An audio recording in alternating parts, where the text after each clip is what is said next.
Hello guys, అందరు ఎలా ఉన్నారు? ఈరోజు నేను గోంగూర పచ్చడి చేస్తున్నాను.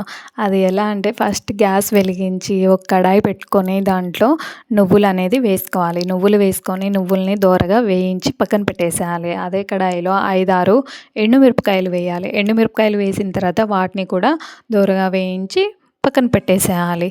తర్వాత ఒక గుప్పెడు అనేది కరివేపాకు తీసుకోవాలి. కరివేపాకు తీసుకొని దాంట్లో కరివేపాకు కొంచెం వేగిన తర్వాత దాంట్లోనే జీలకర్ర వేసేసి అది కూడా వేయించిన తర్వాత దించేసి పక్కన పెట్టేసేయాలి. పక్కన పెట్టేసిన తర్వాత అదే కడాయిలో ఒక స్పూన్ అనేది ఆయిల్ వేయాలి.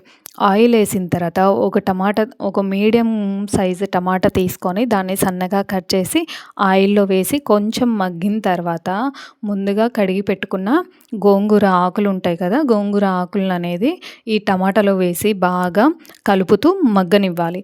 మగ్గనిచ్చిన తర్వాత పక్కన పెట్టేసేయాలి. పక్కన పెట్టేస్తే అది కొంచెం చల్లగా అవుతుంది. అంతలోకి ఒక మిక్సీ జార్ అనేది తీసుకోవాలి.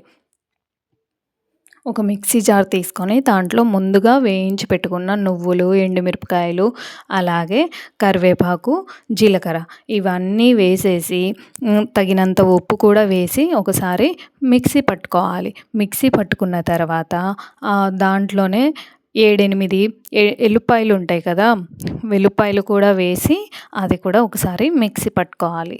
దాని తర్వాత ముందుగా ఉడకపెట్టాం కదా గోంగూర అనేది, ఆ గోంగూరని కూడా మిక్సీలో వేసి ఒక్కసారి మిక్సీ పట్టేసేయాలి. మిక్సీ పట్టేసిన తర్వాత దాంట్లో ఒక మీడియం సైజ్ అనేది ఆనియన్ తీసుకొని దాన్ని సన్నగా కట్ చేసిన ముక్కల్ని గోంగూర పచ్చట్లో అనేది కలిపేసి మీకు కావాలంటే మిక్సీ పట్టుకోవచ్చు, లేదంటే అలాగే కలిపేసి ఒక బౌల్లోకి తీసేసుకోవచ్చు.